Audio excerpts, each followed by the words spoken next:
Hello, good evening and welcome to Full Stack Winter Training Program.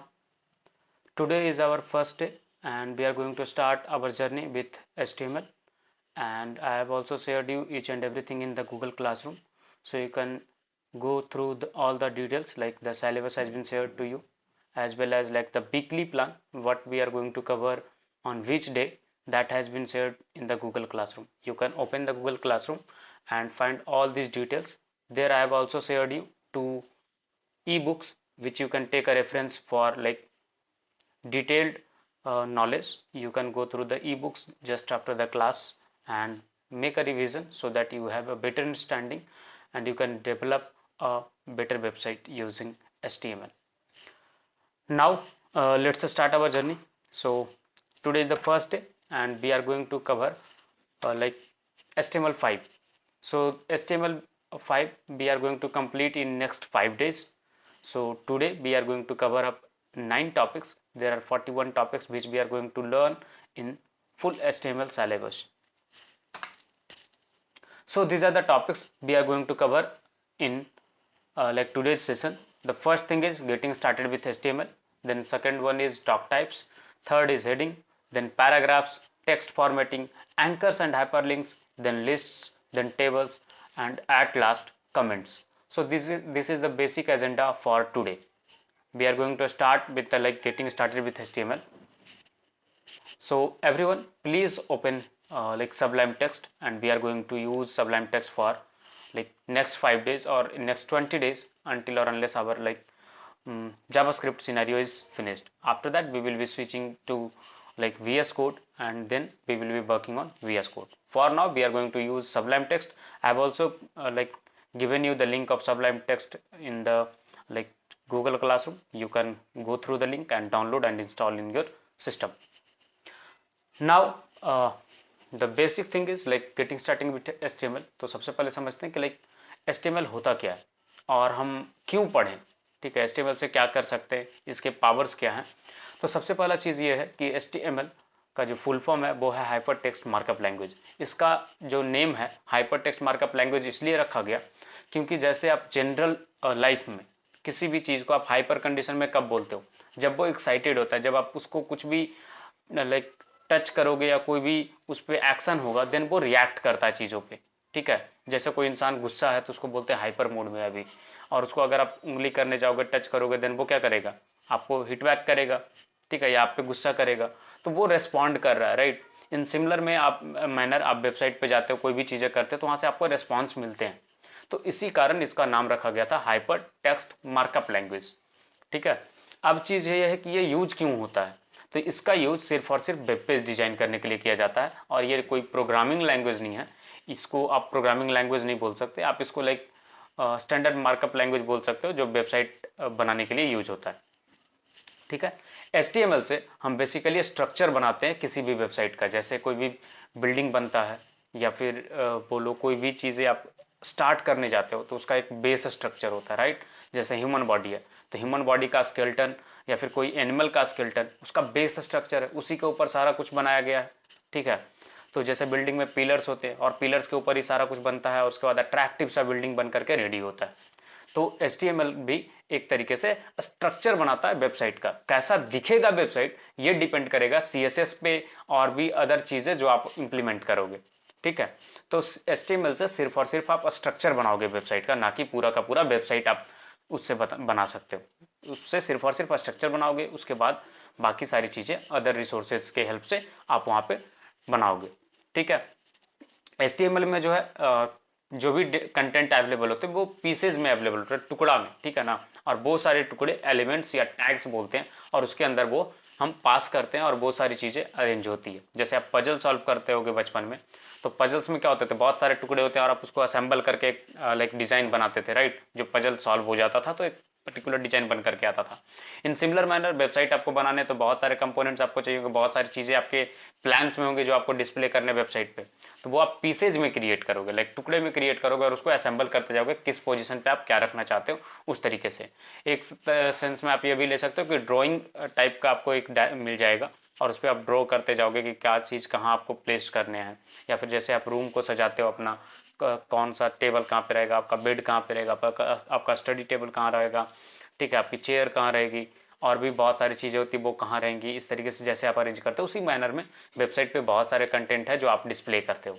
तो कौन सा section आप कहाँ पे रखोगे, ये सारे टुकड़े में आप बनाओगे और उसको फिर अरेंज करोगे सही से, ठीक है। तो HTML से आप सिर्फ और सिर्फ स्ट्रक्चर रेडी करोगे। आगे बढ़ते हैं। इसमें लाइक जैसा मैंने बताया कि ये एलिमेंट्स से बनता है, ठीक है, और आप इससे लाइक ये नहीं प्रेजेंट कर सकते कि वेबसाइट का ओवरऑल डिजाइन कैसा जाएगा, लाइक फाइनल आउटकम का क्या होगा। इससे सिर्फ और सिर्फ आप बेसिक स्ट्रक्चर दिखा सकते हो कि कैसा आपका वेबसाइट बनेगा। विजुअल रिप्रेजेंटेशन है वो डिपेंड करेगा आपका CSS पे कि कैसा CSS आप बनाते हो, वो फिर ब्राउजर उसको इम्प्लीमेंट करेगा आपके स्ट्रक्चर पे, फिर फाइनल आउटकम आपको देखने को मिलेगा। नेक्स्ट चीज है कि जो मैंने जिक्र करा कि इसमें टैग्स और एलिमेंट्स होते हैं, ठीक है। तो HTML में बेसिकली दो तरीके का टैग्स या एलिमेंट्स होते हैं। एक होता है ओपन टैग और दूसरा होता है आपका like closing tag. Open tag जो है वो एंगल ब्रैकेट के अंदर रहता है और क्लोजिंग टैग में जस्ट एक डिफरेंस होता है कि एक स्लैश आगे होता है, ठीक है। तो जैसे यहाँ पे एग्जांपल में दिया गया एलिमेंट नेम, और यहाँ पे देखो क्लोजिंग टैग में एक slash and then element name. तो इसको opening tag and closing tag बोलते हैं, ठीक है। और जो भी कंटेंट है वो इस टैग के बीच में आता है। तो इस तरीके से आप देखो एलिमेंट नेम देन कंटेंट फिर उसके बाद क्लोजिंग टैग। तो इस तरीके से आप कोई भी टैग लिखोगे या कोई भी एलिमेंट्स आप क्रिएट करोगे HTML में, ठीक है।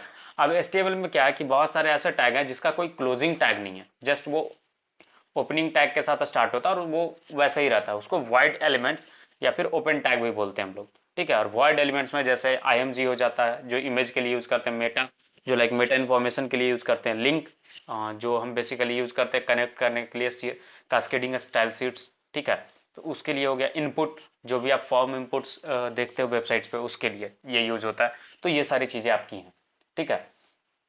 अब बहुत सारे एलिमेंट्स ऐसा होता है ना जो लाइक डिस्क्रिप्टिव कीवर्ड होता है उसका, ठीक है, जैसे वीडियो ऑडियो टेबल फुटर। तो ये सारे चीज है जो लाइक आप इजिली उसके नेम से ही आपको समझ में आएगा किस चीज के लिए ये यूज हो रहा है, ठीक है। HTML पेज जो है हंड्रेड्स ऑफ एलिमेंट से बना हुआ होता है, ठीक है, जो वेब ब्राउजर उसको रीड करता है, इंटरप्रेट करता है और उसको फिर ह्यूमन रीडेबिलिटी फॉर्मेट में रेडी करता है, ठीक है। अगर लाइक वो सुनने वाला ऑडियो हुआ तो उसको ऑडिबल बनाता है। तो ये सारा कहानी जो है कोड आप लिखोगे और उसको ह्यूमन को लाइक उसको देख करके नॉर्मल इंसान समझ जाए। जैसे आप टेक के बंदे हो, आपको कोडिंग आती है तो आप कोड समझ जाओगे।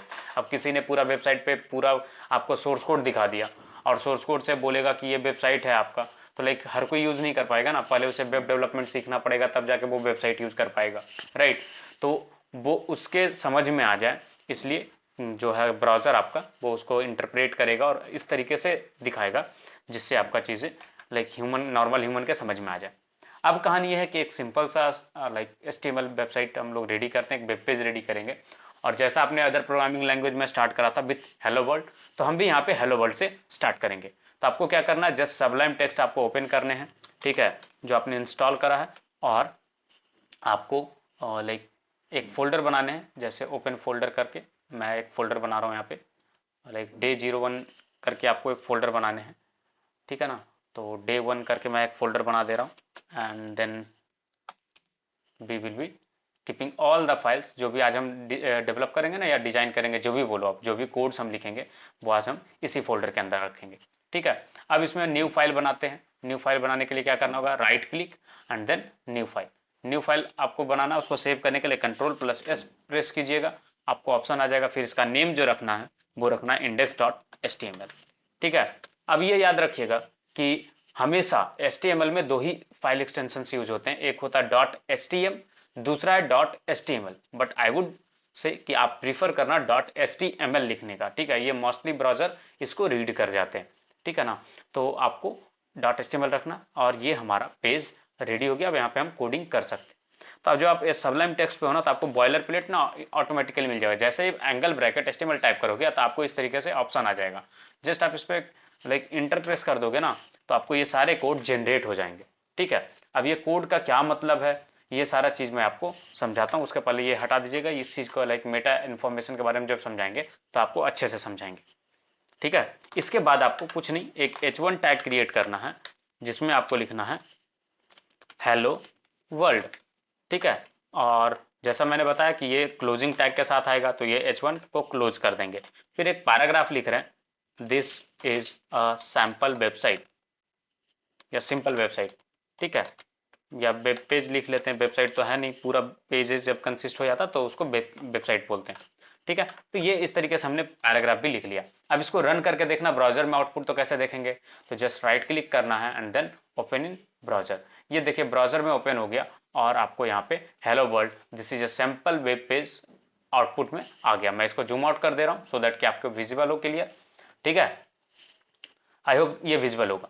तो देखो hello world this is a simple web page जो भी हमने डाला था वो ह्यूमन रीडेबल फॉर्मेट में आ गया। अब कोई भी इंसान इसको पढ़ सकता है, राइट।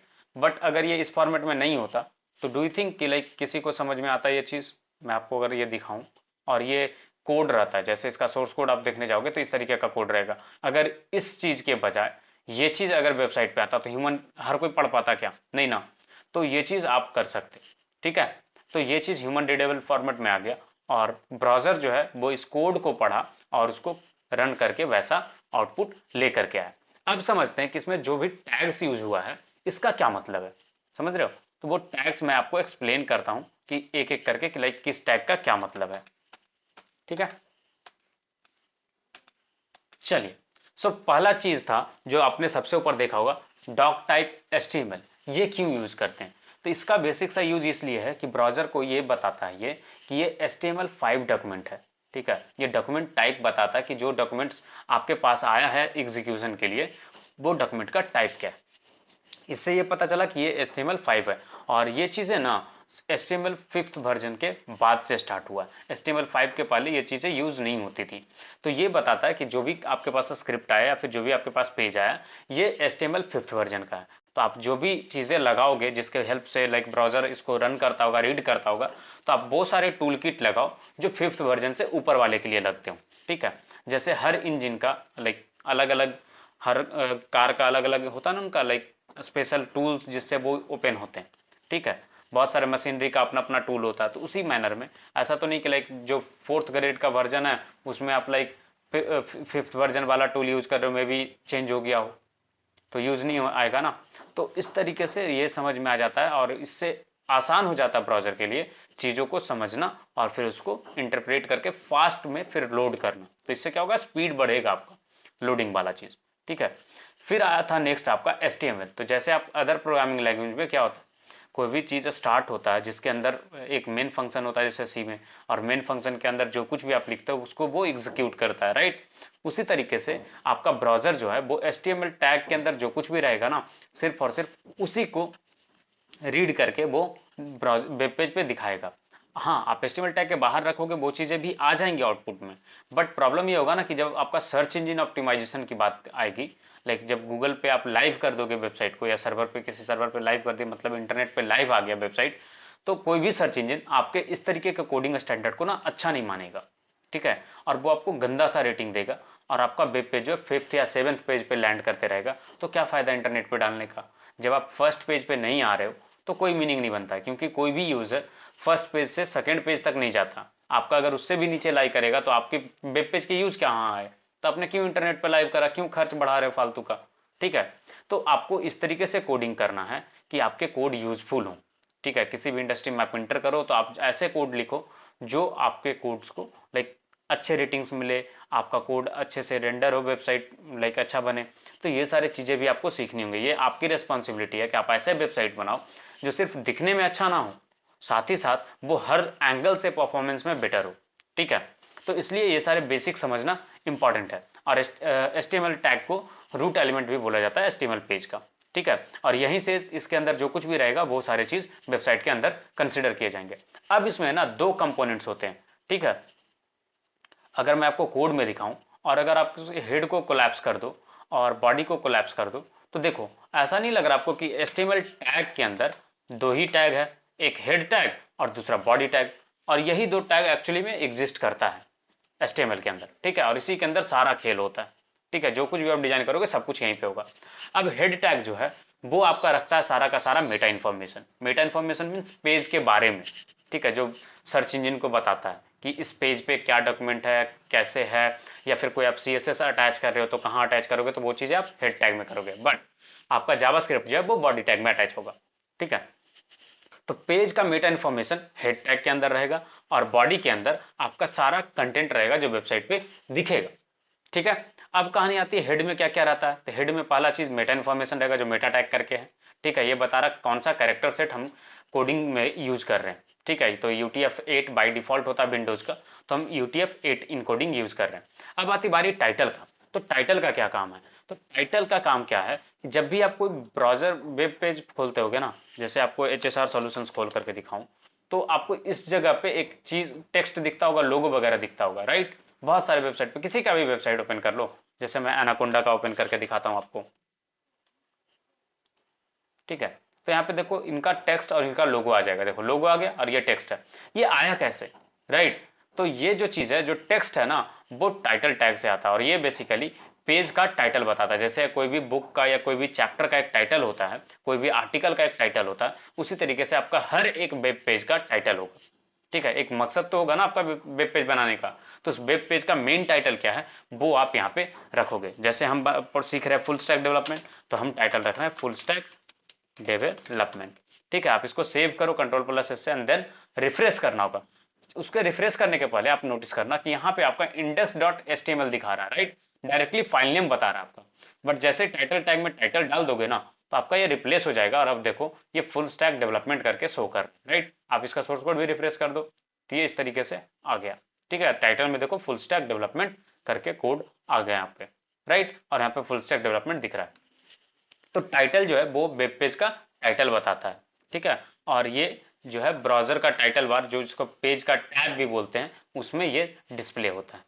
ठीक है, तो ये चीज हो गया टाइटल का यूज। अब नेक्स्ट आता है बॉडी।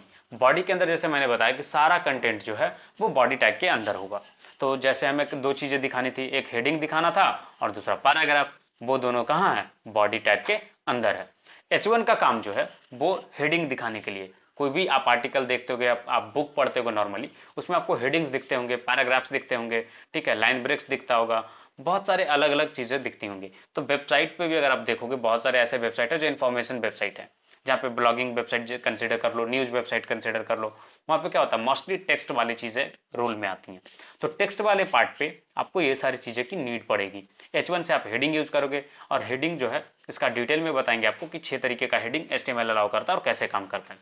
ठीक है, H1 जो है सबसे बड़ा लार्ज हेडिंग होता है। जैसे रोल नंबर 1 को सबसे तेज बच्चा माना जाता था क्लास में, उसी तरीके से H1 जो है वो सबसे बड़ा हेडिंग साइज होता है, लाइक फॉन्ट साइज और फॉन्ट वेट के अकॉर्डिंग। ठीक है, अब नेक्स्ट आती है आपकी बारी पैराग्राफ का। पैराग्राफ से आप सिंपली कोई भी पैराग्राफ को आप लिखते हो। ठीक है ना, तो ये आपका बेसिक ब्रेकडाउन था जो भी कोड आपने लिखा। आई होप आपको समझ में आ गया होगा। ठीक है, अब आगे बढ़ते हैं हम लोग। अब आती बारी नेक्स्ट, आपको इसमें एक चीज दिखा था डॉक टाइप करके, कि सर डॉक टाइप क्यों मेंशन करते हैं। ये बेसिकली इसलिए मेंशन करते हैं ना, सो दैट कि ब्राउजर को समझ में आए, ब्राउजर को हेल्प हो जाए कि हम जो लाइक पेज भेज रहे हैं उनके पास, या जो भी डॉक्यूमेंट्स भेज रहे हैं वो किस चीज का है। इससे क्या होगा ना, उनका इंटरप्रेट करने का जो कैपेबिलिटी है वो इंक्रीज कर जाएगा, बेटर इंटरप्रेबिलिटी हो जाएगा उनका। अब है कहानी कि ये जो टैग है वो डिफाइन करते हैं हम क्यों। ये वाला जो पार्ट है ये HTML 5th वर्जन से ऊपर है हमारा कोडिंग टाइप, वो चीज बताने के लिए हम बेसिकली ये चीज को यूज करते हैं। और इसका लिखने का तरीका इस तरीके से होता है। हाँ, इसमें केस सेंसिटिव नहीं होता, आप किसी भी तरीके से डॉक टाइप लिख सकते हो, उसमें लोअर केस में लिख सकते हो, लोअर कैपिटल मिक्स करके लिख सकते हो, कोई उसमें प्रॉब्लम नहीं है, बट आपको मेंशन करने चाहिए। ठीक है, इससे पता चल जाए कि हाँ ये जो डॉक्यूमेंट टाइप है वो HTML का है। ठीक है, नेक्स्ट है हमारा हेडिंग। जैसे बताया कि लाइक आपको हेडिंग यूज करने के लिए काफ़ी यूजफुल होगा। अलग अलग तरीके का हेडिंग होता है, हेडिंग होता है, सब हेडिंग होता है, सब हेडिंग का भी सब हेडिंग होता है, तो इस तरीके का हायरार्की मिलता है। ठीक है, तो उसी तरीके से जब भी आप वेबसाइट बनाओगे तो 6 तरीके का हेडिंग आप यूज कर सकते हो, H1, H2, H3, H4, H5, H6। अब इसका साइज जो है H1 का सबसे बड़ा होगा, H2 उससे छोटा, H3 उससे छोटा, H4 उससे छोटा, H5 उससे छोटा, H6 सबसे छोटा। ठीक है, और ये जो टैग है ना, आप कहीं भी यूज मत कर देना, ये सर्च इंजन एंगल से, लाइक सर्च इंजन ऑप्टिमाइजेशन के एंगल से बहुत इंपॉर्टेंट होता है। ठीक है, तो आप H1 टैग उसी चीजों को अलॉट करना जो प्रायोरिटी में टॉप पे हो। ठीक है, ऐसा नहीं कि जो नॉर्मल टेक्स्ट था उसको H1 टैग में डाल दिए और उसको फिर CSS से उसका फॉन्ट साइज छोटा कर दिए। ये सब चीज़ें मत करना, ठीक है। इससे आपका पेज का रैंकिंग खराब होगा और आपका पेज फर्स्ट पेज पे लैंड नहीं करेगा, ठीक है। आपको गलत कोडिंग स्टैंडर्ड आप फॉलो कर रहे होगे। तो हमेशा याद रखिएगा कि जो प्रायोरिटी होगा ना आपके कंटेंट का, जो आप दिखाना चाह रहे होगे वेब पेज पे, तो आप प्रायोरिटी पहले डिसाइड कर लेना कि किसका प्रायोरिटी क्या है और उसी वे में आप हेडिंग लिखना। अब पहले इसका ना आउटपुट देखते हैं कि ये एक्चुअली में बड़ा छोटा दिखता कैसे है, ठीक है। तो आते हैं सबसे पहले H1 टैग रेडी करते हैं। सपोज यहाँ पे लिखा मैंने हेडिंग 1, ठीक है, और H1 टैग क्लोज, H2 उसी तरीके से, ठीक है, heading 2 and then H2 close, फिर उसी तरीके से H3, हेडिंग 3, H3 क्लोज, ठीक है, फिर H4, हेडिंग 4, ठीक है ना, H4 क्लोज हो गया हमारा। फिर अब 2 टैग और बच रहे H5, heading 5, H5 close, last है हमारा H6, हेडिंग 6, H6। अब ये लिखने के बाद आप जस्ट इसको सेव कर लेना, ठीक है। सेव करने के बाद आप ब्राउजर में जाना और यहाँ पे रिफ्रेश करना, तो देखोगे आपको 6 हेडिंग जो है आपको आगे होंगे। देखो हेडिंग 1 का सबसे बड़ा साइज है, फिर उससे छोटा है, फिर उससे छोटा है, फिर उससे छोटा, तो हायरार्की में ये छोटा छोटा छोटा बड़ा है, राइट। तो इस तरीके से हेडिंग आपका H1, H2, H3, H4, H5, H6 जैसे जैसे आपके यूज केस होंगे आप यूज कर सकते हो। अब एक चीज है जो आपको ध्यान में रखनी चाहिए, वो ये है कि आपको ना हायरार्की मेंटेन करना होगा। जैसे आप कोडिंग लिख रहे हो तो इंडेंटेशन वगैरह प्रॉपर यूज करना। जैसे आप एक ऐसा कंटेंट लिख रहे हो जहां पे आपका H1 भी यूज हो रहा है, H2 भी यूज हो रहा है, H3 भी यूज हो रहा है, तो H1 आपका सबसे बाहर रहेगा, H2 उसके अंदर रहेगा, H3 उसके अंदर रहेगा, ठीक है। और H3 देखोगे अगर यहाँ पे तो दोनों पैरेलल में, फिर H2 यूज हुआ तो वही इसको बाहर निकाल करके इस तरीके से लिखा गया। हाँ, ऐसा जरूरी नहीं कि आपका H1, H2, H3 या उसके बाद H1 नहीं आ सकता, आ सकता है, आपकी मर्जी, आप लिख सकते हो, कोई दिक्कत नहीं है। बट आपको ये ध्यान रखना कि कोडिंग जब आप लिखोगे ना तो इंडेंटेशन वगैरह प्रॉपर रखना आप, ठीक है। और आर्टिकल जब आप बनाओगे तो ध्यान रखना कि जो बड़ा हेडिंग है ना उसको आउटर मोस्ट में रखो, कोशिश आपको यही करनी है, सो दैट कि आपके रैंकिंग्स जो है SEO में काफी अच्छा है, ठीक है। तो उसके लिए ये चीज है, तो ये एक टिप्स है एज ए वेब डेवलपर आपको समझ में आनी चाहिए, सो दैट कि करेक्ट स्ट्रक्चर आप रखोगे तो काफी अच्छा होगा, ठीक है ना। सर्च इंजन और अदर जो यूजर एजेंट्स होते हैं वो इसको काफी अच्छा मानते हैं, ठीक है ना। तो इस चीज के लिए आपको ये चीज ध्यान में रखनी है। नेक्स्ट हम आगे बढ़ते हैं पैराग्राफ। पैराग्राफ में ना 3 चीजें यूज होती हैं, ठीक है। पैराग्राफ नॉर्मली टेक्स्ट लिखने के लिए। अब बहुत सारे कंटेंट में आपने देखा होगा कि लाइन ब्रेक्स रहता है, मतलब कि कंटेंट ही बीच से टूट करके नए लाइन से स्टार्ट रहता है, राइट। बहुत सारे जगह पे आपने देखा होगा। तो ये कैसे करते हैं, तो उस चीज के लिए हम लोग यूज करते हैं BR टैग, ठीक है। तो P टैग से हमारा क्या हुआ, पैराग्राफ डिफाइन करेंगे, BR टैग से लाइन ब्रेक मिलेगा, PRE टैग से ना प्री फॉर्मेटेड टेक्स्ट आपको मिलेंगे। प्री फॉर्मेटेड टेक्स्ट कैसा होता है, तो उसमें क्या होगा कि आपको टेक्स्ट जो है जैसे तैसे आपका फॉर्मेट किया हुआ नहीं रहेगा, स्पेस आप एक्स्ट्रा छोड़ोगे ना तो वो स्पेस एक्स्ट्रा रह जाएंगे, उस तरीके का टेक्स्ट आपको यहाँ पे मिलेगा। जैसे आपको एग्जांपल में मैं दिखा देता हूँ, ठीक है, तीनों का यूज केस क्या होता है। जैसे पैराग्राफ एक बनाया हमने, ठीक है, अब इसके कंटेंट चाहिए होंगे तो बड़ा सा कंटेंट कौन टाइप करेगा, तो एक लोरेम इम्सम करके जनरेटर आता है, उससे आप जा करके बहुत सारे वेबसाइट पे आपने देखा हो कि जो टेम्पलेट लोड करते हैं उनका इसी तरीके का कंटेंट आपको दिखता है। जैसे यहाँ से मैं कॉपी पेस्ट कर लूँ ये चीज को, ठीक है, एक पैराग्राफ में कॉपी कर रहा हूँ, ज्यादा नहीं, ये पूरा का पूरा कॉपी हो रहा है, सॉरी। चलिए ये वाला कंटेंट मैं यहाँ से कॉपी कर रहा हूँ, ठीक है। ये पूरा कंटेंट हम ले जाएंगे और ये लाइन ब्रेक्स वगैरह करके दिखाएंगे आपको, फॉर्मेटिंग वाला पार्ट भी इसी पे अप्लाई कर लेंगे, ठीक है। अब देखो ये जो चीज है यहाँ पे क्या स्पेस डाला हमने, बट पैराग्राफ में ना ये स्पेस हटा देगा और कंटिन्यूअस में आपको टेक्स्ट डिस्प्ले करेगा। हमने सेव कर लिया, इसको रिफ्रेश करेंगे, ठीक है। देखो कहीं भी लाइन ब्रेक आपको दिखा नहीं ना, बट इसी में अगर मैं प्री टैग लगा दूंगा ना तो जैसे मैंने कंटेंट लिखा जहां जहां पे जितना स्पेस है ना वो चीज आ जाएगा, ठीक है। जैसे प्री टैग मैंने यहाँ पे लगाया और क्लोजिंग भी प्री करना होगा, ठीक है। तो ये प्री फॉर्मेटेड होता है, मतलब फॉर्मेट किया हुआ टेक्स्ट नहीं है, ठीक है। तो उसके लिए क्या होगा कि ये चीज आप देखो तो जहां पे जैसे जैसे स्पेस था ना वैसे वैसे स्पेस में ये चीज देखो कंटेंट आ गया, ये फॉर्मेट नहीं हुआ। तो प्री वाला चीज इस तरीके से यूज करते हैं। तो जहां भी कंटेंट ऐसा होता है ना कि आपको आपके अपने अकॉर्डिंग दिखाना है कि उसमें फॉर्मेटिंग वगैरह नहीं हो, तो उसके लिए प्री टैग यूज करते हैं।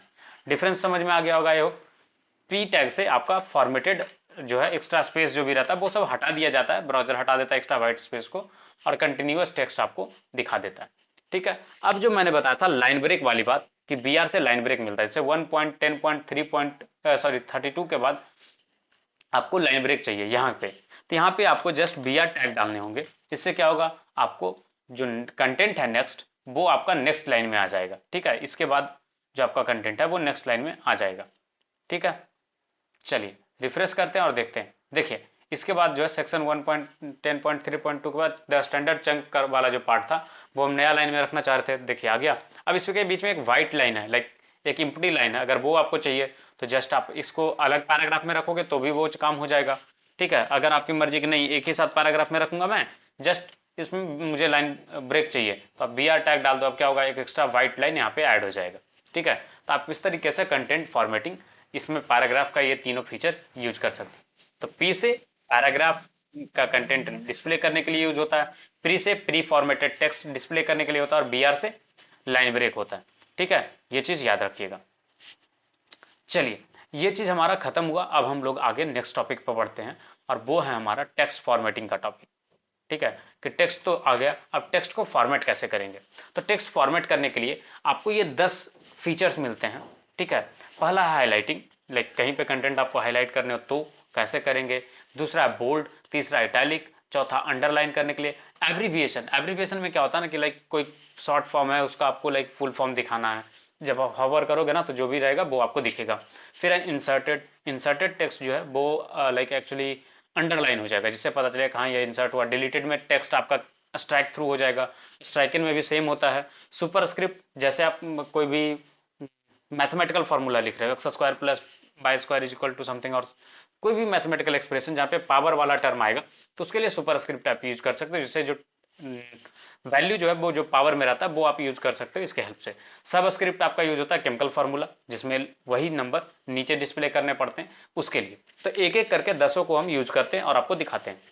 जैसे मेरा मर्जी है कि कॉन्ट्ररी टू पॉपुलर बिलीफ को मैं इसको लाइक हाईलाइट कर दूं येलो कलर से, तो मैं इसमें मार्क एट्रीब्यूट करके एक यूज होता है और इसको मैं मार्क से सेव कर दूंगा। ठीक है, तो बाय डिफॉल्ट जो कलर्स होते हैं ना हाईलाइटिंग के वो आपके अप्लाई हो जाएंगे इस पे। ठीक है, देखो by default yellow colour apply हो गया। आपको मर्जी है कि नहीं ये हाईलाइट का कलर जो है वो अलग ढंग से आए।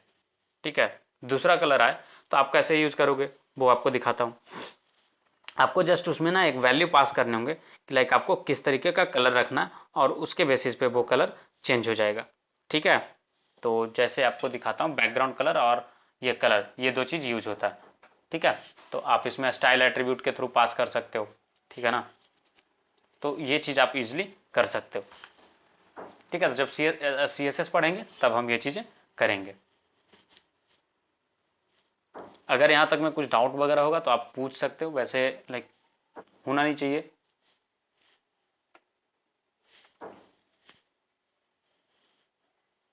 चलिए आगे बढ़ते हैं। ये मार्क वाला हो गया। अब मेरी मर्जी है कि लोरेम इप्सम जो लिखा हुआ है ये बोल्ड करूं मैं, तो बोल्ड करने के लिए क्या करना होगा, आपको एक बी टैग होता है यूज, जिससे आपका टेक्स्ट बोल्ड होता है। ठीक है, तो मैं यहाँ पे बी टैग में इसको रैप कर रहा हूँ। ठीक है, तो बी टैग में लोरेम इप्सम को मैं रैप करूंगा और देखते हैं आउटकम क्या आता है। ठीक है, तो आइएगा पेज पे और रिफ्रेश कीजिएगा, आपका देखो लोरेम इप्सम बोल्ड हो गया। नेक्स्ट जो हमारी कहानी थी वो था कि अंडरलाइन, तो 45 BC दिख रहा है आपको, इसको हम लोग अंडरलाइन करके देखते हैं। ठीक है, तो 45 BC में, सॉरी उसके पहले इटैलिक था, इटैलिक वाला चीज भी करेंगे, उसके पहले इसको अंडरलाइन कर लेते हैं। अंडरलाइन के लिए यू टैग यूज होता है। ठीक है, उसी तरीके से साथ में ना इटैलिक भी चेक कर लेते हैं। तो इसका इटैलिक के लिए 2000 ईयर्स जो है इसको इटैलिक करके चेक करते हैं। ठीक है, तो इसके लिए क्या करना होगा, आई टैग होता है जिसके अंदर आपको 2000 को रैप करना होगा। ठीक है, तो इसको रैप कर देते हैं एंड देन हमें आउटकम आ जाएगा। 2000 ईयर्स को इटैलिक किया है हमने। ठीक है, अब ये चीज हो गया, तो इटैलिक और अंडरलाइन दो चीजें हमने अप्लाई करा है। देखो 2000 ईयर इटैलिक मोड में आ गया और जो अंडरलाइन करा था 45 BC वो 45 BC अंडरलाइन हो गया। तो हमने अब तक 4 चीजें करा। पहला हाईलाइटिंग, उसके लिए मार्क टैग यूज किया। दूसरा बोल्ड, जिसके लिए बी टैग यूज किया। तीसरा आपका अंडरलाइन, जिसके लिए यू टैग यूज किया। चौथा आपका लाइक इटैलिक जिसके लिए आई टैग यूज किया। चलिए अब आती बारी एब्रिविएशन का। जैसे बीसी है तो बीसी का जैसे एब्रिविएशन क्या होता है, बिफोर क्राइस्ट।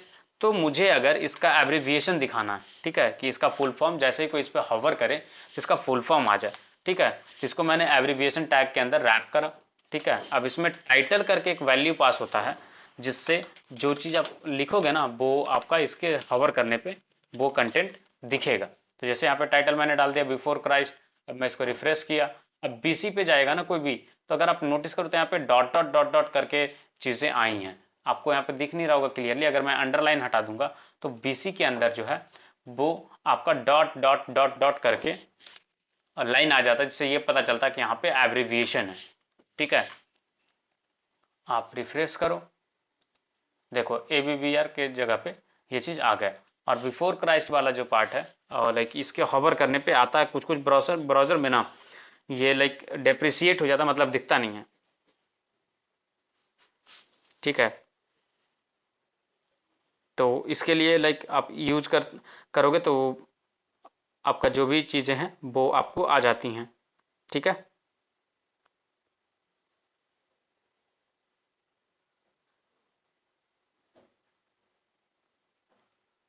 ठीक है, इसका हम लोग लाइक यूज करेंगे तो कोड स्निपेट वगैरह आपको CSS वगैरह में दिखाएंगे, तो वो चीज़ आपको समझ में आएंगे, ठीक है ना। जब CSS हम करेंगे तो उसका विजिबिलिटी भी हम लोग उस पर काम करेंगे और विजिबल में लेके आएंगे। इस पर एक्चुअली हॉवर करने पे ये बिफोर क्राइस्ट पहले आता था, ब्राउजर अपग्रेड होते गया ना तो ये चीज़ को डेप्रिशिएट हो रहा है, तो मे बी जो नेक्स्ट वर्जन आएगा ना आपका इस चीज़ का, तो उसमें ये चीज़ नहीं रहेगा एब्रिविएशन वाला पार्ट, ठीक है। वो टूल टिप करके एक नया चीज़ जनरेट हो रहा है, उससे रिप्लेस हो जाएगा। बट अभी फिलहाल है सिलेबस में, तो मैंने आपको बता दिया। बहुत सारी जगह पे आपको डॉट डॉट डॉट डॉट करके दिखते होंगे कंटेंट में, तो उसका मतलब ये है कि इसका एब्रिविएशन डाला गया, ठीक है, जिसको फुल फॉर्म भी आप बोलते हो ना वो चीज़। चलिए नेक्स्ट है आपका इंसर्टेड। तो जैसे रिचर्ड मैकलिंटन है, इसको मुझे रिप्रेजेंट करना कि ये अभी इंसर्ट किया गया कंटेंट में, ठीक है। तो आपको क्या करना होगा, INS टैग होता है वो आपको लगाना होगा। इससे क्या होगा, ये कंटेंट ना अंडरलाइन हो जाएगा, जिससे आपको ये पता चल जाएगा कि ये टेक्स्ट इंसर्ट किया गया। अब जिस टेक्स्ट में ऑलरेडी लाइक आप अंडरलाइन यूज कर रहे हो उस जगह पे ये यूज मत कीजिएगा, ठीक है।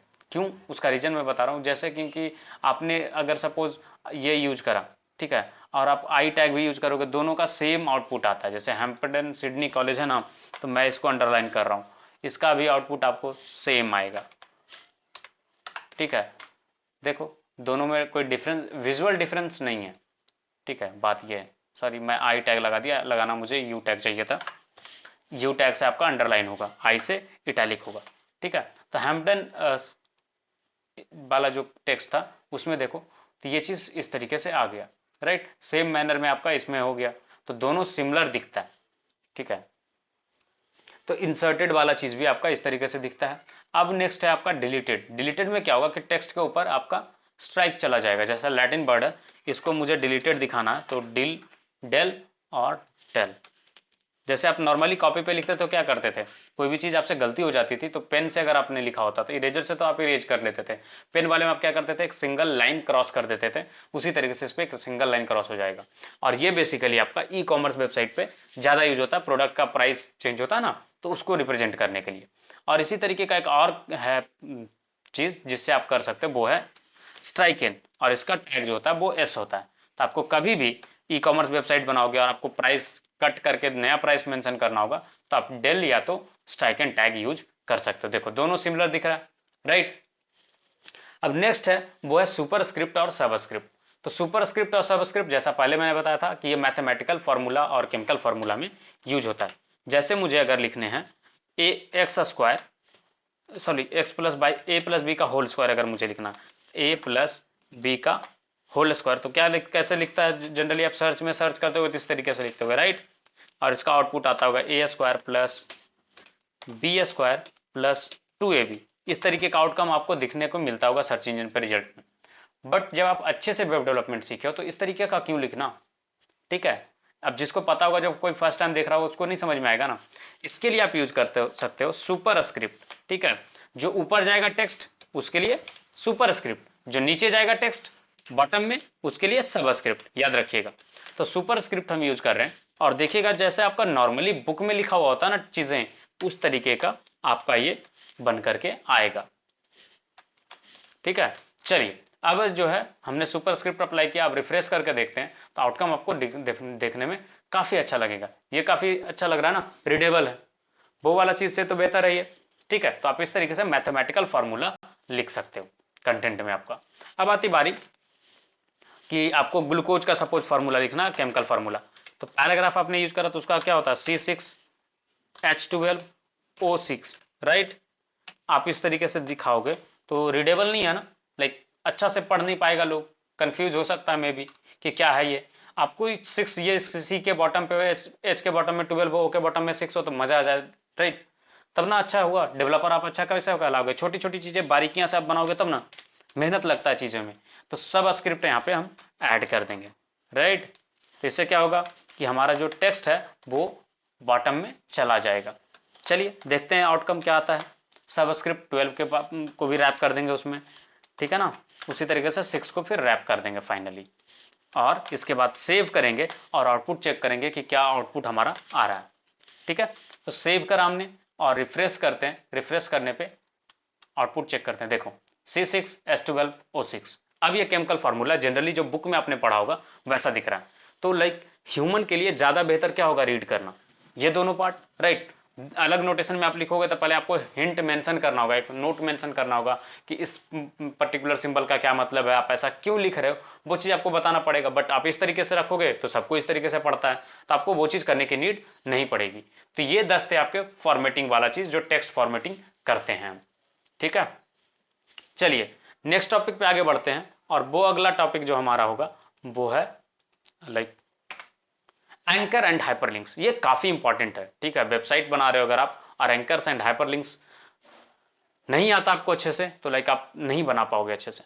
ठीक है, अब इसमें कहानी ये है कि लाइक जो भी वेबसाइट पे यूज होता है तो आपने 3 तरीके का ओपनिंग देखा होगा। या तो आपका लिंक पे क्लिक करते हो उसी विंडो में ओपन हो जाता है, ठीक है, पुराना वेबसाइट हट जाता है, उसी जगह पे दूसरा चीज आ जाता है।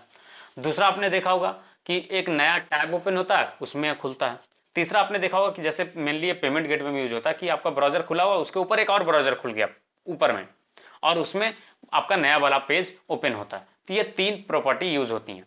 तो उसके लिए क्या करना होता है कि एंकर टैग के लिए ए यूज होता है, और एचआरएफ में आप यूआरएल पास करते हो, ठीक है, जहां पे आपको डेस्टिनेशन भेजने हैं, जहां पे लिंक से आपको भेजने हैं। ठीक है, तो हाइपरलिंक इसके लिए इसका नाम रखा गया कि जैसे आप इस पर क्लिक करते हो ना तो ये दूसरा जगह को कनेक्ट करता है। ठीक है, तो इसमें आपको एक टारगेट करके एट्रीब्यूट पास करना पड़ेगा, और टारगेट में ना बताना पड़ेगा कि आप कहां पे ओपन करना चाहते हो। बाय डिफॉल्ट जो है अंडरस्कोर सेल्फ सेट होता है, और क्लिक करोगे तो उसी जगह पे ओपन हो जाएगा। मैं एक एक करके एग्जांपल दिखाऊंगा। ब्लैंक में क्या होगा कि लाइक ये नए टैब में ओपन हो जाएगा।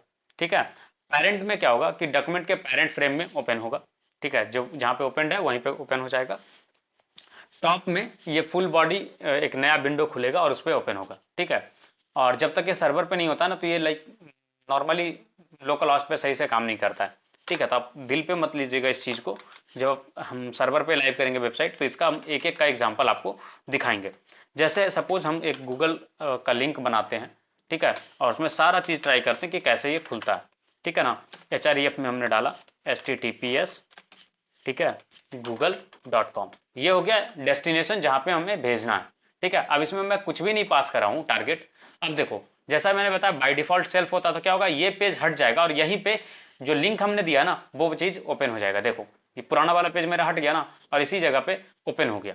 ठीक है, अगर इसमें मैं टारगेट एट्रीब्यूट पास करता हूं और टारगेट में मैं रखता हूं अंडरस्कोर सेल्फ, तो भी आपको कोई डिफरेंस नहीं दिखेगा। क्या दिखेगा कि उसी पेज पे लाइक रिफ्रेश कर दिया हमने, आ गया नया कंटेंट। अब देखो क्लिक कर रहा हूं फिर भी इसी पेज पे ओपन हो गया। तो बाय डिफॉल्ट क्या होता है हमारा, ये चीज सेट होता है। पेरेंट वाला पार्ट जो है वो तब काम करेगा जब आपका मल्टीपल साइट होगा ना, मल्टी पेज साइट, उस जगह पे काम करेगा। तो पेरेंट में भी अभी आपको कोई डिफरेंस नहीं दिखेगा। ठीक है, जब आप बड़ा वेबसाइट बनाओगे तब आपको ये सारे डिफरेंसेस दिखेंगे। देखो इसी पेज पे ओपन हो गया, राइट। तो अभी आप कह सकते हो कि ये तीनों तो एक जैसा काम किया सर। तो जब हम बड़े वेबसाइट बनाएंगे ना तो वहां पे आपको एक एक का डिफरेंस मैं दिखाऊंगा। टॉप वाले में क्या होता है, ये सिर्फ और सिर्फ लाइव सर्वर पे काम करता है। तो टॉप में क्या होना चाहिए था बेसिकली कि एक नया विंडो ओपन हो और उसमें ये चीज ओपन होकर के आए। बट यहाँ पे भी ये सिंपली इसी जगह पे ओपन हो गया। ठीक है, तो ये सारी चीजें जो है टॉप में क्या होगा, बहुत सारे अपने पेमेंट गेटवे का वेबसाइट यूज करा होगा, जहाँ पे आपका पेमेंट का जैसे ही बारी आता है तो एक नया विंडो ओपन हो जाता है और उसमें आपको पेमेंट डिटेल्स आगे का फॉरवर्ड करना पड़ता है, राइट। तो उस तरीके का चीज़ें के लिए आपको अंडरस्कोर टॉप यूज करोगे, ठीक है। अब एक होता है ऐसा कि नया पेज टैब खुलता है, उसमें जाता है, उसके लिए आपको अंडरस्कोर ब्लैंक यूज होता है, जिससे क्या होता है कि नया टैब आपका ओपन होगा और उसमें ये खुलेगा, आपका जो पुराना पेज है वो ओपन नहीं रहेगा, एक नया टैब ओपन होकर के वो लिंक ओपन हो जाएगा। जैसे क्लिक किया मैंने, ये देखो नया टैब ओपन हुआ और उसमें ये चीज़ देखो पुराना मेरा खुला हुआ, ये नया टैब में ओपन हो गया। तो ये चीज़ें आप यूज करोगे एंकर्स एंड हाइपरलिंक्स में, ठीक है। आगे बढ़ते हैं। अब जो कहानी है वो है कि लाइक एंकर और हाइपरलिंक में जो यूआरएल आप पास कर रहे हो, ये दो तरीके का यूआरएल होता है। एक होता है आपका एब्सोल्यूट यूआरएल, जो फुल वेब एड्रेस जिसको बोलते हैं, जैसे हमने लिखा ना https google.com, ये हो गया आपका फुल वेब एड्रेस। दूसरा होता है रेफरेंस यूआरएल या रिलेटिव यूआरएल जिसको बोलते हैं। रिलेटिव यूआरएल में क्या होता है कि आपका लाइक रेफरेंस देते हो कि जहां से आपका मेन सोर्स कोड है वहां के रेफरेंस में कहाँ पे वो पेज है, ठीक है, या कहाँ पे आप लिंक कर रहे हो। ये चीजें हम तभी यूज करते हैं जब आपको ना अपने वेबसाइट के ही लिंक क्रिएट करने होते हैं। जैसे आपने बहुत सारे वेबसाइट पे देखा होगा कि लाइक मल्टी पेज वेबसाइट होते हैं, उनका होम पेज है, अबाउट अस पेज है, कॉन्टैक्ट अस पेज है, ठीक है, डिफरेंट डिफरेंट पेजेस हैं। तो वो सबका ना अलग अलग सोर्स कोड होता है, तो अलग अलग यूआरएल पे वो दिखाना चाहते हैं, ठीक है। तो उसके लिए क्या करना होता है कि जस्ट आपको एक रेफरेंस देना होता है कि कहाँ पे वो चीज़ है। जैसे एग्जाम्पल के लिए आपको बताता हूँ कि आप क्या करो, इसी फोल्डर में एक नया फाइल बनाओ, न्यू फाइल, और कंट्रोल+S करो और इसका रखो about.html, ठीक है। अब सपोज करो कि आपका दो पेज का वेबसाइट है, एक अबाउट अस पेज है और एक आपका लाइक नॉर्मल पेज है। इस पेज का नाम रखो अबाउट अस, ठीक है। अब इसमें एक लाइक H1 टैग डाल दो, जिससे कि समझ में आए जब आपका पेज लोड हो तो आपको पल्ले पड़े कि हाँ आपका about us page he like load हुआ है। उसके लिए हमने जस्ट एक टैग ये चीज डाल दिया, ठीक है। अबाउट अस पेज है, अब हमको लिंक करना है इसको, तो यहाँ पे लाइक मैं जस्ट एक एंकर टैग क्रिएट करूंगा, ठीक है। इसमें href लिखा और इसमें जो यूआरएल है वो क्या हो जाएगा स्लैश, ठीक है, about.html, ये भी लिख सकता हूं मैं, या फिर डायरेक्टली about.html लिख सकता हूं, ठीक है। अब यहाँ पे सपोज मैंने लिखा अबाउट अस और इसको एंकर कर सेव कर दिया। ये मेनली नेविगेशन में आपने देखा होगा, इस तरीके का चीज है, फूटर में जो लिंक होते हैं उसमें बना हुआ होता है। अबाउट अस पे क्लिक करा, देखो ये स्लैश लगा है तो क्या हुआ कि ये मेन फोल्डर के अंदर लेके चला जाता है, ठीक है, रूट फोल्डर के अंदर। तो जब आपका सर्वर पे लाइव होगा तब इस तरीके का चीज आप यूज कीजिएगा, जब आप लोकल पे काम कीजिएगा तो ये स्लैश हटा दीजिएगा। इससे क्या होगा कि आपका जो है रूट फोल्डर के अंदर जहां पे आपका मेन पेज है इंडेक्स वाला, वहीं से रेफरेंस गया और देखिए about.html पे अबाउट अस पेज लेकर के आ गया, ठीक है। तो ये चीज है। अब एक ऐसा भी कंडीशन होता है जहां पे क्या होता है कि आपको दो चीज दिखता होगा, like slash CSS slash something. तो उस तरीके का चीज के लिए क्या करना होता है, सपोज आपका एक फोल्डर है, बहुत सारा पेज का वेबसाइट है आपका, ठीक है। तो लाइक आपने एक नया फोल्डर रखा है, ठीक है, जैसे सर्विसेज है, सर्विसेज में आप मल्टीपल सर्विस प्रोवाइड कर रहे हो, तो क्या करोगे, एक जगह पे कोड रखोगे तो मुश्किल हो जाएगा हैंडल करना। तो फाइल मैनेजमेंट में आपने क्या करा कि एक सर्विसेज करके लेके एक फोल्डर बना के रखा आपने, और सर्विसेज के जितने पेजेस है ना आप उसके अंदर रखे हो। तो इसके अंदर सपोज एक आपने नया फाइल रखा कंट्रोल+S, और यहाँ पे आपने नाम रखा है लाइक सपोज web-development.html, ठीक है। एक सर्विस आप दे रहे हो वेब डेवलपमेंट का, और उसी तरीके से आप बहुत सारी सर्विस दे रहे हो, एक web-development.html आपका सर्विस है, ठीक है। तो अब आप इसको कैसे लिंक करोगे, आपको लिंक करना होगा, तो जैसे यहाँ पे वेब डेवलपमेंट करके मैंने टाइटल दे दिया, ठीक है, और बॉडी में जैसे आपको अबाउट अस में डाला था जस्ट एक H1 टैग डाल देते हैं, सो दैट कि समझ में आया कि हम किस पेज पे आ चुके हैं, ठीक है ना। तो वेब डेवलपमेंट करके एक H1 टैग हमने क्रिएट कर लिया। चलिए अब हमें कनेक्ट करना है वेब डेवलपमेंट पार्ट से, ठीक है। तो मैं लाइन ब्रेक दे रहा हूँ सो दैट कि नया लाइन में स्टार्ट हो, क्योंकि जो एंकर टैग होता है ना वो कंटिन्यूअस लिखाते चला जाता है, ठीक है। तो एंकर टैग हमने बनाया, इसमें जो यूआरएल पास करेंगे वो रिलेटिव यूआरएल होगा। तो हमारा इस फोल्डर के अंदर पहले क्या है, सर्विसेज फोल्डर है ना, तो सर्विसेज है तो फोल्डर का कोई एक्सटेंशन तो होता नहीं है, राइट। फाइल एक्सटेंशन किसका होता है, फाइल्स का, फोल्डर का नहीं होता, सर्विसेज। फिर फोल्डर के अंदर चले गए स्लैश, फिर सर्विसेज फोल्डर के अंदर क्या है हमारा वेब डेवलपमेंट डॉट HTML, तो हम यहाँ पे लिखेंगे वेब डेवलपमेंट डॉट HTML। ये हमारा रेफरेंस हो गया अपने लोकल के अंदर, राइट। लोकल रेफरेंसेज हम लोग दे रहे हैं ना, इसी को बोलते हैं रिलेटिव यूआरएल। ये अगर देखो तो ये किसके रिलेटिव में है, ये day01 फोल्डर के रिलेटिव में है ना यूआरएल, कि day01 फोल्डर मेन रूट हो गया, उसके अंदर आपका सर्विसेज है, उसके बाद फिर ये है, राइट। तो ये रिलेटिव यूआरएल इसी को बोलते हैं कि किसी के रिलेटिव में ये चीजें हैं, ठीक है। आप रिफ्रेश करोगे तो आपको एक यहाँ पे अबाउट लाइक वेब डेवलपमेंट का लिंक दिख रहा होगा, क्लिक करोगे तो आपको इस तरीके का चीज आएगा, ठीक है। क्लियर है, वेब डेवलपमेंट वाला चीज हो गया।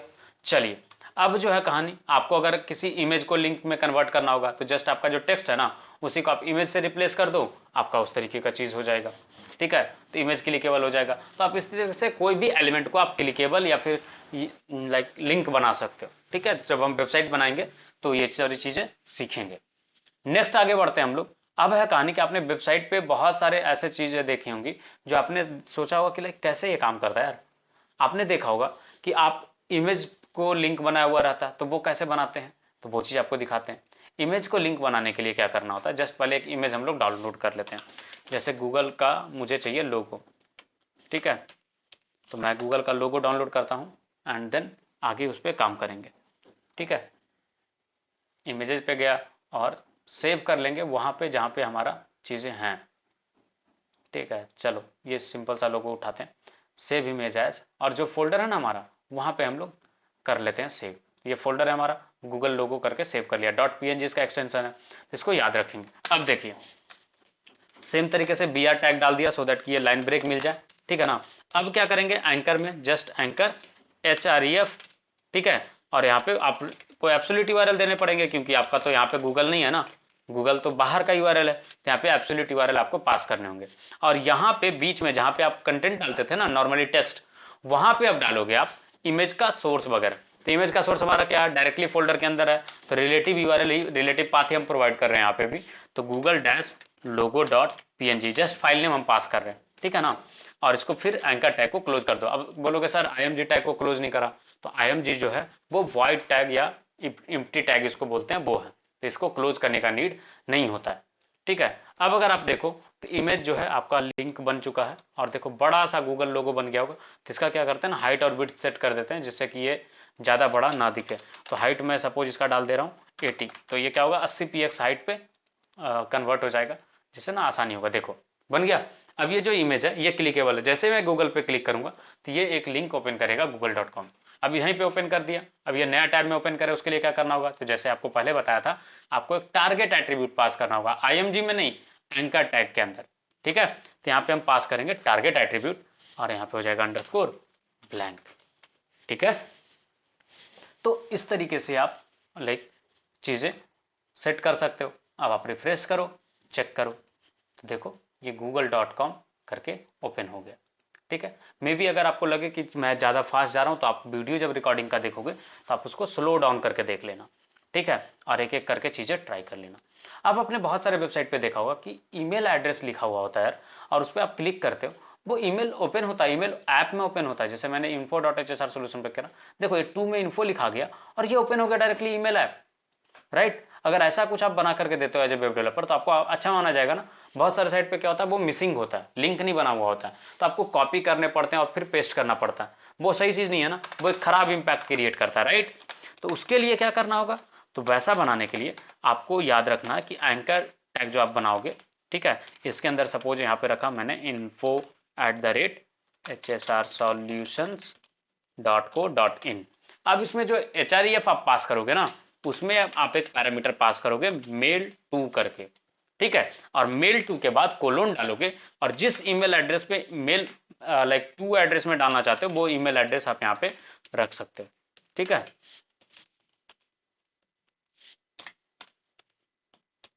ठीक है, ये चीज कर दिया info@hsrsolutions.co.in। अब क्या होगा, जैसे आप रिफ्रेश करोगे आपको यहाँ पे ईमेल आ गया। अब इसको मैं ओपन करूंगा तो जैसे वेबसाइट पर से ओपन हो गया ना डायरेक्टली ईमेल ऐप में, उसी तरीके से यहाँ पर से डायरेक्टली ईमेल ऐप में ओपन हो जाएगा। देखो ओपन हो गया info@hsrsolutions.co.in पे, राइट। तो इस तरीके से आप यूज कर सकते हो ईमेल वाला पार्ट, कि कैसे आप एक लिंक को लाइक ओपन करा सकते हो ईमेल ऐप में। उसी तरीके से सेम आपकी बारी आती है कि सर फोन नंबर को कैसे कराएंगे, क्योंकि बहुत सारे वेबसाइट पे तो फोन नंबर भी रहता है और जो लिंक क्लिकेबल होता है, राइट। तो उसके लिए क्या करना होता है, br टैग, फिर आप एक एंकर टैग क्रिएट करो, ठीक है। एंकर टैग में आपने मोबाइल नंबर डाला, +919102538091। ठीक है, अब क्या करते हैं कि एच में रेफरेंस डालेंगे, इसमें क्या यूज करोगे, टेल। ठीक है, टेल, मेल वाले में मेल टू, टेलीफोन में टेल, उसके बाद कोलोन डालोगे और फिर नंबर जो आपको डायल करवाने हैं ना किसी भी ऐप में, ठीक है, वो डाल दो। तो जैसे यहाँ पे एच डालो 9102538091। अब रिफ्रेश करेंगे ना तो एक ईमेल वाला के नीचे मोबाइल नंबर वाला भी लिंक बना हुआ होगा, देखो मोबाइल नंबर का लिंक है। अब आप इस पर क्लिक करोगे ना तो आपका ईमेल डायरेक्टली डायल हो जाएगा। जैसे इस पर मैंने स्काइप पे कनेक्ट कर रखा था, देखो मैंने क्लिक करा तो ये आपको स्काइप पे, मैं लाइक दूसरे स्क्रीन पे मेरा विजुअल हो तो मैं उसको खींच करके आपके साइड पे ले आकर के दिखाता हूँ। तो ये देखो यहाँ पे 9102538091 करके आपको आ गया कॉलिंग के लिए। तो उसी तरीके से ना जब भी आप करोगे चीजें तो आपका ये चीज ओपन होकर के डायरेक्टली आपका फोन में जब लिंक खोलेगा ना कोई भी यूजर, तो डायरेक्टली उसके फोन में ये नंबर डायल हो जाएंगे फोन वाले एप्लीकेशन पे। अब इसी तरीके से एक और चीज है जो अभी ट्रेंडिंग में है, वो है आपका व्हाट्सएप, राइट। तो व्हाट्सएप वाला कैसे करेंगे सर, तो व्हाट्सएप वाले के लिए क्या करना है आपको, HREF, ठीक है, उसमें लिखना है https://wa.me। ये एक सर्विस प्रोवाइडर जो लाइक जो भी नंबर आप पास करते हो ना उस पर ये बना देता है व्हाट्सएप लिंक। ठीक है, तो जैसे इस पे पास करो 919102538091, इसमें आपको याद रखना है कि आपको कंट्री कोड के 7 नंबर प्रोवाइड करने हैं। ठीक है, तो व्हाट्सएप करके मैंने एक लिंक बनाया, अब रिफ्रेश करता हूँ और यहाँ पे देखो ये ओपन होगा व्हाट्सएप के लिए, और देखो ये बता रहा HSR हाईटेक सॉल्यूशन, ये मेरा ही नंबर था। तो देखो ये मेरे को बताया कि इससे आप चैट कर सकते हो। ठीक है, तो आप इस तरीके का लिंक बनाओगे ना, और इसमें हमेशा कोशिश कीजिएगा कि सबमिट टारगेट आप ब्लैंक सेट करो। उससे क्या होगा कि आपका पेज जो है वो चेंज नहीं होगा, या मतलब आपका पेज भी ओपन रहेगा, क्लोज नहीं होगा, ठीक है ना, या रिप्लेस नहीं होगा। तो इससे अच्छा इंपैक्ट पड़ता है। ठीक है, तो ये सारी चीजें आप ध्यान में रखना। ठीक है, छोटी छोटी सी चीजें हैं जो आपको लाइक अच्छा यूजर एक्सपीरियंस आप दे पाओगे। आपका काम वेबसाइट डेवलप करना, डिजाइन करना नहीं होता, आपको एक अच्छा यूजर एक्सपीरियंस भी प्रोवाइड करना होता है। ठीक है, तब जो भी हमने लिंक बनाया ना वो सारे के सारे अब क्या होंगे कि लाइक अच्छे से नए टैब में ओपन होंगे और इजिली आपका पेज डाइल्यूट नहीं होगा। जैसे अब व्हाट्सएप वाले पे क्लिक करेगा तो हमारा पेज तो ओपन है, व्हाट्सएप की तरफ चला गया। ठीक है, तो इस तरीके से व्हाट्सएप वाला चीज लिंक पे हमारा काम कर रहा है। तो ये था आपका ओवरऑल कहानी हाइपर लिंक का। ठीक है, कि हम लोग हाइपर लिंक कैसे बनाते हैं। अब जो आती है कहानी एंकर के बारे में। एंकर क्या होता है, जैसे अब नॉर्मली शिप में मेनली एंकर यूज होता है। ठीक है, एंकर का काम क्या होता है कि हुक टाइप का होता है, पानी में जहाज डाल गिरा देता है जहां पे उसको खड़ा होना होता है। क्या होता है वो मिट्टी में धंस जाता है और वहीं पे जहाज अपने आप को खड़ा कर पाता है। उसी तरीके से आपको कहीं पे हुक फंसाना हो ना कि लाइक जब आपको वहां पे ट्रिगर किया जाए तो आप वापस वहां पे पहुंच जाओ। उसके लिए क्या होता है कि जैसे आपने बहुत सारा वेबसाइट देखा होगा जो सिंगल पेज होता है। ठीक है, तो आप क्लिक करते हो तो आपको लाइक बॉटम से टॉप पे डायरेक्टली आपको लेके चला जाता है। ठीक है, या फिर कोई कंटेंट है, बड़ा सा कंटेंट आपने ब्लॉग लिखा, आपको कोई चीज का रेफरेंस दिखाना कि ये चीज इससे रिलेटेड है, तो आप क्लिक करो तो उसके जगह पे पहुंच जाओ। उस तरीके का करने के लिए क्या करना होता है ना, जैसे मैं आपको एग्जांपल दिखाता हूँ लाइव वेबसाइट पे। जैसे मेरा मर्जी है कि कोई क्लिक करे ना like contrary to people believe popular belief जो है वो चला जाए। यहाँ पे जैसे ही क्लिक करे लाइक मैं एक लिंक बना रहा हूँ कॉन्ट्ररी करके, और कॉन्ट्ररी पे जब वो क्लिक करे तो वो डायरेक्टली कॉन्ट्ररी बिलीफ वाला जो पार्ट है वहाँ पे पहुँच जाए। उसके लिए क्या करना होगा मुझे, जो देखिए, तो यहाँ पे मैं एक एंकर बना रहा हूँ। ठीक है, सॉरी एक लिंक बना रहा हूँ HREF, और यहाँ पे मैंने डाला #contrary करके। ठीक है, ये आपको यूनिक आईडी रखने होंगे, और ये आईडी नेम ही जो आप यहाँ पे URL में पास करें ना वही आपको उस पर्टिकुलर एलिमेंट के आईडी रखने होंगे। ठीक है, तभी जाकर के ये काम करेगा। तो कॉन्ट्ररी करके मैंने बनाया। अब ये आईडी को मैं कॉपी कर रहा हूँ, और क्या करूंगा मैं, ये जो एलिमेंट है ना तो ये किसके अंदर है, पैराग्राफ के अंदर है, और मार्क के अंदर स्टार्ट हुआ, राइट। तो मार्क में आप आईडी पास कर दो। ठीक है, और ये आईडी में ये सेम रहना चाहिए, जो आईडी आप यहाँ पे रखते हो उसी को आपको लिंक में हैशटैग करके डालना होगा सो दैट कि आप लिंक कर पाओ। ठीक है, अब रिफ्रेश करते हैं। अब देखना क्या होगा, कॉन्ट्ररी पे मैं क्लिक करूंगा तो ऑटोमेटिकली मुझे स्लाइड करके ये उस जगह पे लेके चला जाएगा। देखो ये टॉप पे लेके आ गया, राइट। ये तो मुझे ऑटोमेटिकली स्लाइड करा दिया, मैं तो नीचे था ना। देखो मैं नीचे हूँ, सॉरी जूम करना होगा सो दैट कि लाइक स्क्रॉलिंग व्यू में जाए, नहीं तो फिर लाइक वो चीज़ दिखेगा नहीं आपको, स्क्रॉल ही नहीं होगा तो क्या फ़ायदा, राइट। तो उसके लिए क्या कर रहे हैं कि हम स्क्रॉल करके नीचे आए। अब कॉन्ट्ररी पे क्लिक करूंगा, देखो ऑटोमेटिकली मुझे यहाँ पे लेके आ रहा है। तो इस तरीके से आप एंकर्स क्रिएट कर सकते हो। तो ये क्या हुआ, एक ही पेज पे आपने बिना कोई लाइक अदर यूआरएल पे गए, अदर पेज पे गए, आपने सेम पेज पे कनेक्ट करा, राइट। तो ये हो गए आपके एंकर्स, ठीक है। चलिए अपन अब नेक्स्ट टॉपिक पे बढ़ते हैं, और हमारा जो अगला टॉपिक है वो है लिस्ट। आपने बहुत सारे वेबसाइट पे लिस्ट देखा होगा। तो लिस्ट जो है, जब भी आप कोई भी डॉक्यूमेंट फॉर्मेट करते हो वर्ड में या फिर गूगल डॉक्स पे, तो आपको दो तरीके का लिस्ट मिलते होंगे। एक होता होगा ऑर्डर्ड लिस्ट, दूसरा होता है अनऑर्डर्ड लिस्ट, ठीक है। तो ये कैसे होता है, कैसे काम करता है, ये चीज आपको दिखाता हूँ, ठीक है ना। अनऑर्डर्ड लिस्ट क्या होता है, जो इसमें बुलेट्स वाला चीज आपको दिखता है, और ऑर्डर्ड लिस्ट जो ABCD या फिर लाइक 1 2 3 4 से स्टार्ट होता है। चलो एक ऑर्डर्ड लिस्ट पहले बनाते हैं। तो ऑर्डर्ड लिस्ट के लिए OL टैग यूज होता है, और इसके अंदर ही सारे लिस्ट आप आइटम डालते हो, और लिस्ट आइटम के लिए LI टैग, ठीक है। तो जितने भी आपके लिस्ट हैं, तो लिस्ट आइटम करके मैंने बनाया और LI टैग में डाल दिया, ठीक है। चलिए इसको कॉपी करा, ठीक है, पेस्ट करते गए 3 4, ठीक है, 4 आइटम ही लिए। अब देखो ये क्या हुआ, जैसे रिफ्रेश करूंगा ना, देखना ये बाय डिफॉल्ट 1 2 3 4 पे रहता है सेटेड। तो 1 2 3 4 4 लिस्ट आइटम बन गए। अब आपकी मर्जी है कि सर ये 1 2 3 4 के जगह पे रोमन नंबर में आ जाए। तो उसके लिए क्या करना होगा, टाइप करके एक एट्रीब्यूट आता है, उसमें आपको पास करना होगा स्मॉल i। इससे क्या होगा, ये रोमन में कन्वर्ट हो जाएगा, ठीक है। अब मर्जी है सर इसमें मजा नहीं आया, ABCD कर दो, तो कैपिटल A कर दो। तो अब इसको सेव करके रिफ्रेश करोगे तो क्या होगा, ये बन जाएगा ABCD। अब मर्जी सर इसमें मजा नहीं आया, स्मॉल a वाला कर दो, स्मॉल a वाला कर लो, ठीक है। देखो, तो इस तरीके से आपका लिस्ट आइटम लाइक ऑर्डर वाला चीज बना सकते हो। सिमिलर वे में आपका ऑर्डर लिस्ट के साथ साथ अनऑर्डर्ड लिस्ट होता है, ठीक है। तो अनऑर्डर्ड लिस्ट के लिए UL टैग यूज करोगे, और UL टैग क्लोज भी करोगे।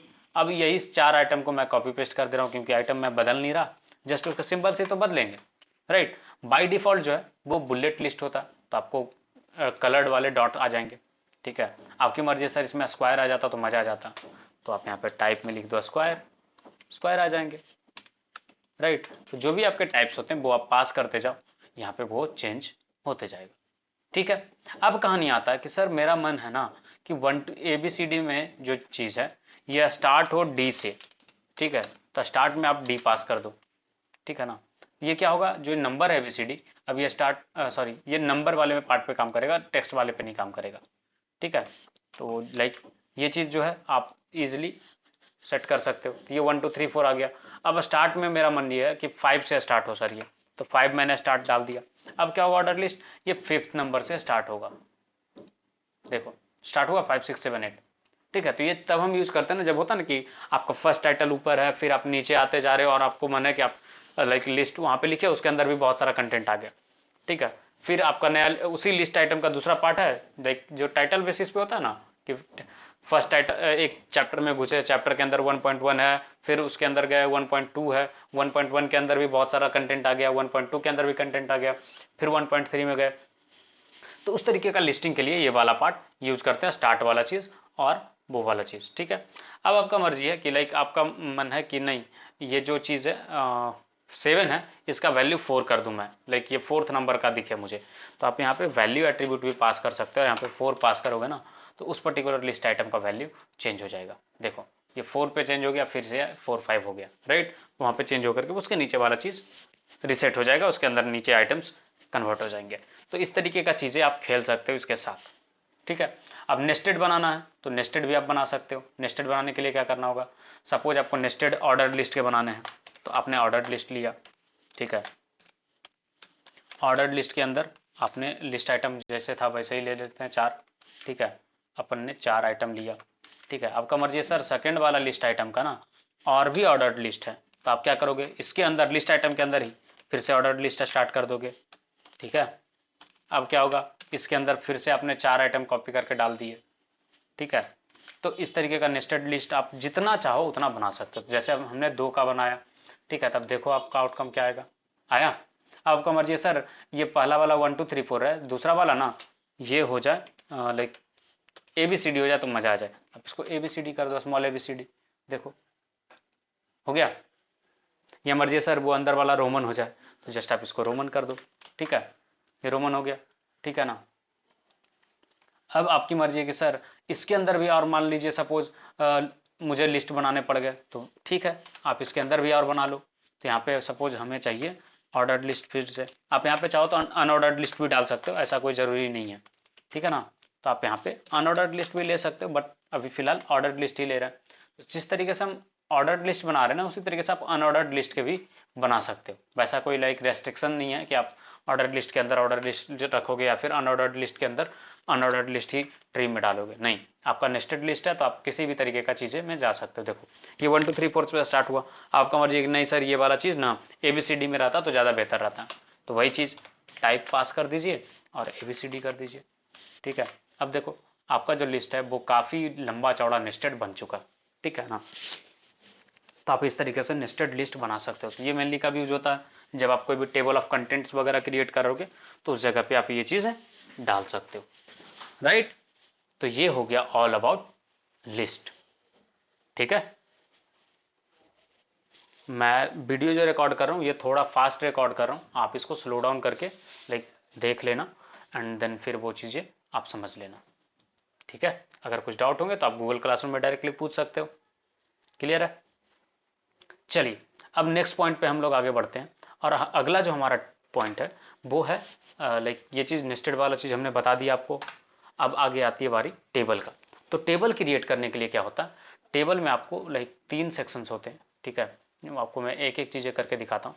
तो टेबल क्रिएट करने के लिए आपको टेबल टैग यूज करते हैं, ठीक है।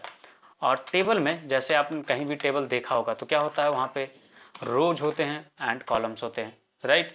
तो रो के लिए यूज करते हैं टेबल रो, ठीक है। रो के लिए टेबल रो। चलिए अब ये रो हो गया, तो पहला जो रो होता है जनरली उसको क्या रखते हैं हम लोग, हेडिंग्स में रखते हैं। तो आप इसमें इजीली रख सकते हो टेबल हेडिंग। तो जैसे TH डाला मैंने, सीरियल नंबर, ठीक है। दूसरा हमने डाला TH सब्जेक्ट नेम, ठीक है। अब जो कहानी है कि सीरियल नंबर सब्जेक्ट नेम डाला, अब इसके अंदर मुझे वैल्यूज रखने हैं। तो नेक्स्ट रो से मुझे वैल्यू रखने हैं, राइट। नॉर्मल टेबल बनाने हैं। तो इसके लिए आप जब अगले कॉलम बनाओगे तो आपको TD करके बनाना होगा। TD में जैसे 1 पास करा, TD, फिर TD में अगला जो कॉलम नेम है, तो अगला कॉलम क्या था हमारा, subject name. Subject name suppose हमने डाला HTML, ठीक है। उसी तरीके से नेक्स्ट रो हम बनाते जाएंगे। तो सपोज 4 रो मैं बनाता हूँ और जस्ट कॉपी पेस्ट करके बना रहा हूँ, ठीक है। तो पेस्ट करा, पेस्ट करा, पेस्ट करा, आप वैल्यू चेंज कर देंगे, ठीक है। तो 1 से स्टार्ट हुआ था, इसका वैल्यू क्या हो जाएगा 2, और HTML को रिप्लेस कर दे रहे हैं हम लोग CSS से, ठीक है। फिर यहाँ पे 1 को रिप्लेस किया 3 से, और CSS की जगह पे अब यहाँ पे आ जाएगा HTML की जगह पे जावास्क्रिप्ट, ठीक है। हमने जावास्क्रिप्ट करा। अब 4th पे आ गए, 4th पे हमने रखा jQuery, ठीक है, jQuery, ठीक है। अब रिफ्रेश करके देखते हैं कि कैसा टेबल हमारा बना है।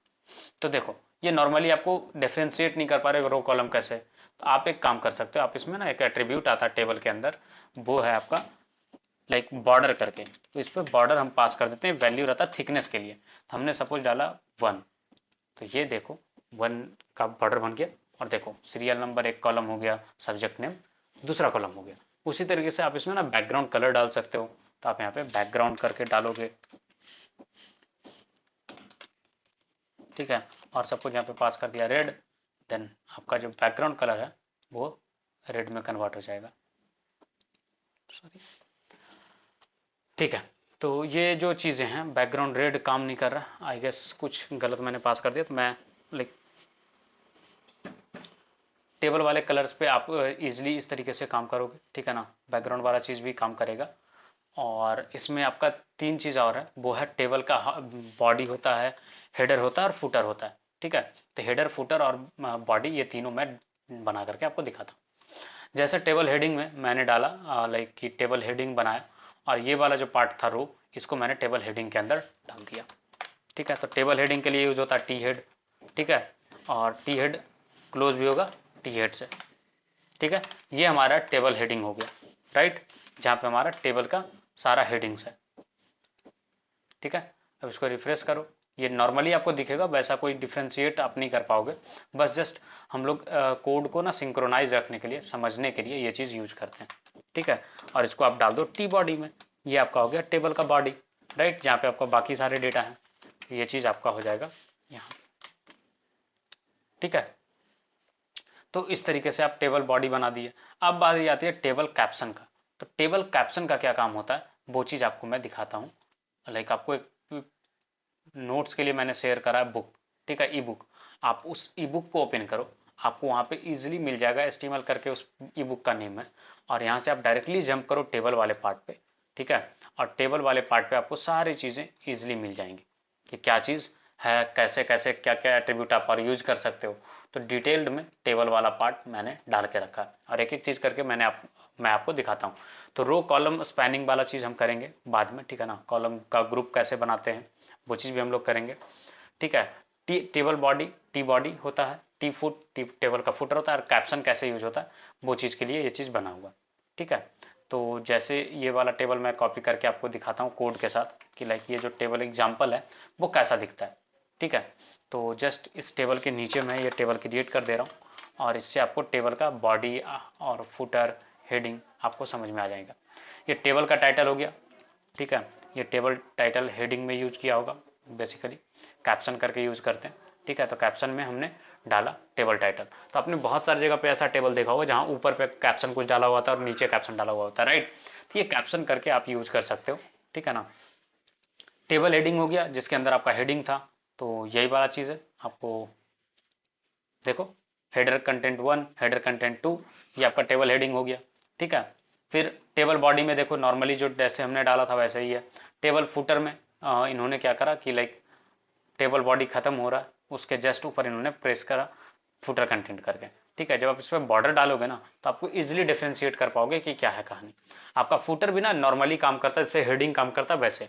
तो बहुत सारे टेबल में आपको फुटर के भी नीड पड़ती है जहाँ पे आप पेजिनेशन वगैरह यूज करते हो, ठीक है। तो वो सारी चीज़ें आप आराम से पास कर सकते हो, ठीक है। और वो सारे के हेल्प से आपका टेबल जो है काफ़ी अच्छा बन जाएगा। तो जैसे जैसे आपके यूज केस आएंगे ना वैसे वैसे आप यूज कर सकते हैं, ठीक है। यूज केस वाली बात है तो लाइक हम जब अपना फर्स्ट प्रोजेक्ट करेंगे तो वहाँ पे जब हम सीवी रेज्यूमे वेबसाइट या पोर्टफोलियो वेबसाइट बनाएंगे तो वहाँ पे हमारा टेबल का काम आएगा, ठीक है। तो उस जगह पे हम लोग ये सारी चीज़ें करके देखेंगे एक्चुअल में कहाँ पे इंप्लीमेंटेशन होते हैं, वो सारे इंप्लीमेंटेशन हम लोग देखेंगे। तो इस तरीके से आपका टेबल बॉडी टेबल फुटर काम करता है। जस्ट आपका एक डिफ्रेंशिएट करने का तरीका हुआ फॉर डेवलपर्स, आपको विजुअली दिखेगा नहीं कोई डिफरेंस टेबल फुटर या टेबल हेडिंग या फिर टेबल बॉडी का, ठीक है।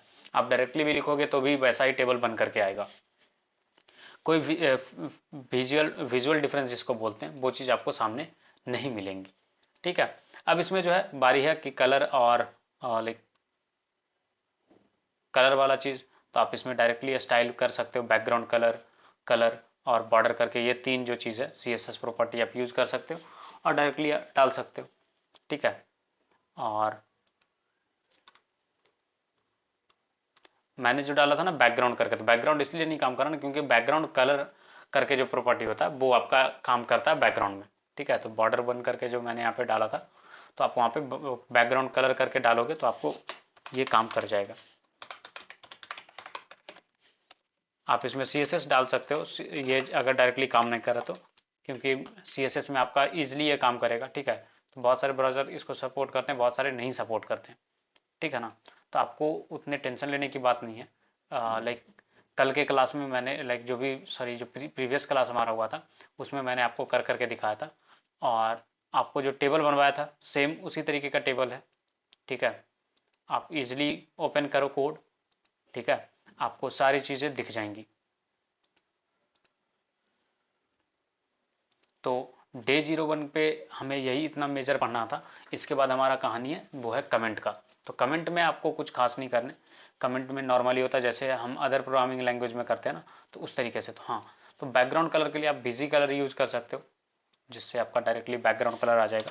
तो बिजी कलर करके डालो, सॉरी, तो बिजी कलर से आपका ईजिली आपका कंटेंट आ जाएगा और आपका रेड कंटेंट हो जाएगा। देखो इस तरीके से बैकग्राउंड कलर डाल सकते हो।